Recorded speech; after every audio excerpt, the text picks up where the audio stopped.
अस्सलाम वालेकुम guys, welcome to my YouTube channel. आज की इस वीडियो में हम करेंगे MTH 101 क्विज नंबर 1 को सॉल्व। ठीक है, तो सबसे पहले तमाम व्यूवर्स ने जो चैनल पे न्यू हैं उन्होंने चैनल को सब्सक्राइब करना है ताकि नेक्स्ट MTH 101 की आने वाली असाइनमेंट, GDB और क्विजेज़ के सॉल्यूशंस आपको इस चैनल पे मिलते रहें।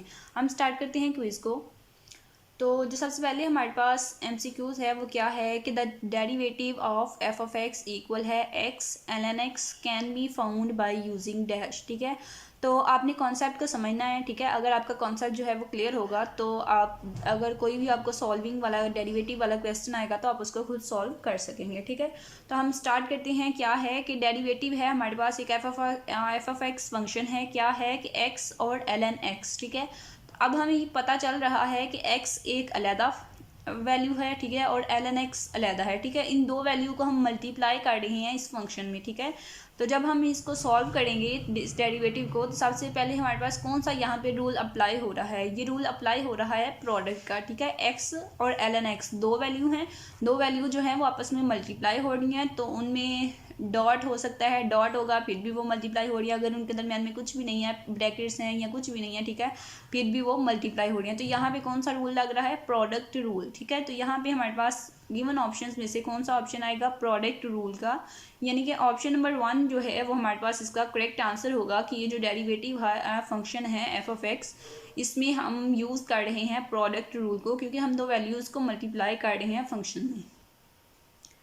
जो नेक्स्ट वन MCQs है हमारे पास वो क्या है कि slope of tangent lines for the graph of constant function is. ठीक है, तो जो ग्राफ होता है कांस्टेंट फंक्शन का उसमें हमारे पास स्लोप ऑफ टेंजेंट लाइंस क्या होता है? -1 होता है, 1 होता है, अनडिफाइंड होता है या फिर 0 होता है। ठीक है, तो वो जो हमारे पास कांस्टेंट फंक्शन का ग्राफ होता है उसमें हमारे पास टेंजेंट लाइन का जो स्लोप होता है वो अनडिफाइंड होता है। ठीक है, तो यहाँ पे आपने ऑप्शन नंबर सी जो है वो इसको करेक्ट आंसर इसका लगाना है। ठीक है, इन MCQs को आपने याद कर लेना है ताकि आपका MCQs जो रिपीट हो उसका आप आंसर 100% करेक्ट लगा सकें। ठीक है, तो हो सकता है ये MCQs आपको मिड टर्म के पेपर में भी आए, इसलिए MCQs को अच्छे से याद कीजिएगा।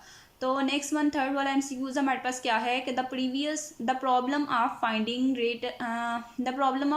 The rate at which one quantity changes with respect to other quantity is an example of related rates. ठीक है, तो हमने बताना है कि ये जो स्टेटमेंट है ये ट्रू है या फिर फॉल्स है। तो अब अपने स्टेटमेंट को समझना है कि क्या कहा गया है। हमें कहा गया है कि problem of finding the rate, ठीक है, वो रेट, प्रॉब्लम को फाइंड करने का रेट जिसमें हम अगर एक क्वांटिटी को चेंज करते हैं तो उसका अफेक्ट जो है वो दूसरी क्वांटिटी पे भी पड़ता है। यानी कि हम एक क्वांटिटी को चेंज कर रहे हैं तो उसकी क्वांटिटी के चेंज होने की वजह से दूसरी क्वांटिटी जो है वो भी चेंज हो रही है। ठीक है, तो क्या ये जो है, ये जो हमने क्वांटिटी चेंजिंग का सिनेरियो बताया है, क्या ये एग्जांपल है रिलेटेड रेट्स की? ठीक है जी, बिल्कुल ये रिलेटेड रेट्स की एग्जाम्पल है क्योंकि एक क्वांटिटी चेंज कर रहे हैं तो दूसरी भी चेंज हो रही है, तो इट्स मीन ये दोनों रिलेटेड हैं क्वांटिटीज़। ठीक है, तो हमारे पास यहाँ पे जो आंसर आएगा वो ट्रू आएगा कि ये जो है ये रिलेटेड रेट की ही एग्जाम्पल है और ये आपके हैंडओवर्स में गिवन है, आप वहाँ से इसको देख भी सकते हैं। ठीक है, ऑप्शन नंबर ए जो है वो हमारे पास इसका करेक्ट आंसर है कि ये स्टेटमेंट ट्रू है।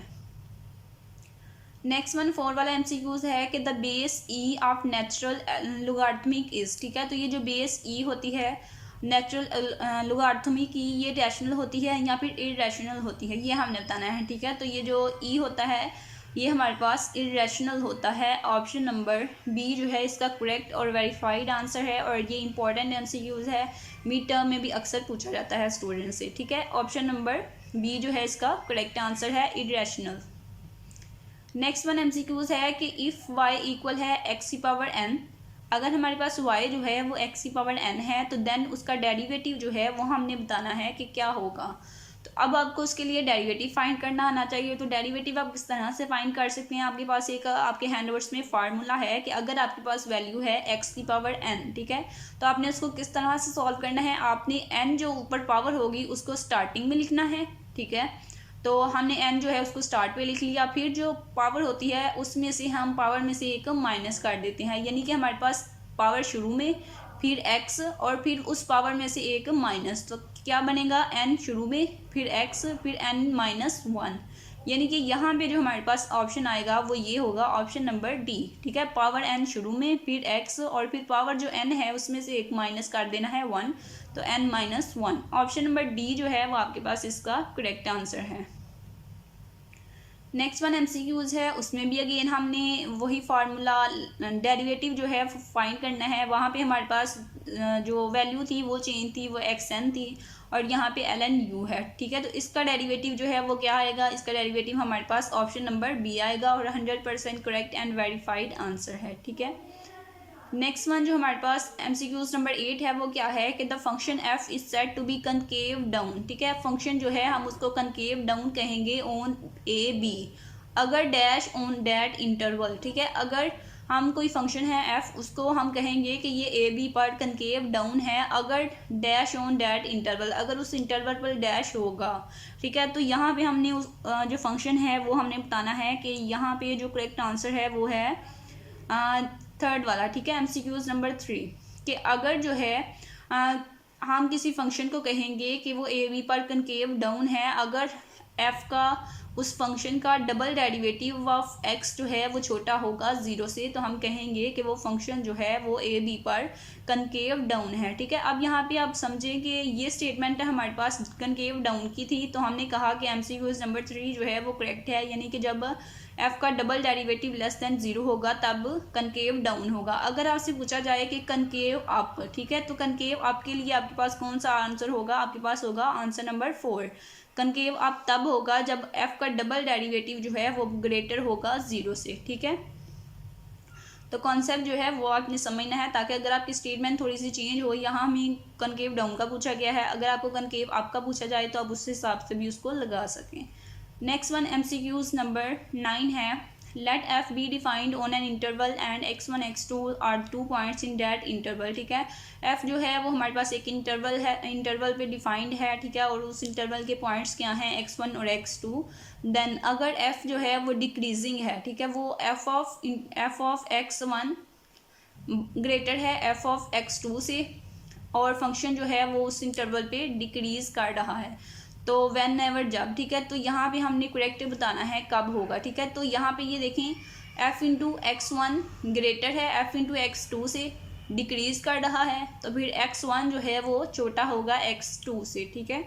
ऑप्शन नंबर बी जो है वो आपके पास करेक्ट है और आपके हैंडआउट्स में भी गिवन है। नेक्स्ट वन और लास्ट वन MCQs है कि if 2 cos x plus sine y equal to 0 then उसका डेरिवेटिव जो है वो इक्वल होगा इसके, ठीक है। तो ये स्टेटमेंट जो है ये फॉल्स है, ठीक है, ये स्टेटमेंट फॉल्स है। ऑप्शन नंबर बी इसका करेक्ट आंसर है। और ये था हमारा MTH 101 क्विज नंबर 1। मज़ीद सोल्यूशंस के लिए MTH 101 के असाइनमेंट, GDB और क्विज़ के सोल्यूशंस के लिए, मिड टर्म की प्रिपरेशन के लिए आपने मेरे चैनल को सब्सक्राइब करना है ताकि आप चैनल के साथ अटैच हो जाएं और मज़ीद हेल्पफुल मटेरियल जो है, हेल्पफुल वीडियोज़ जो हैं वो आप तक पहुँचती रहें।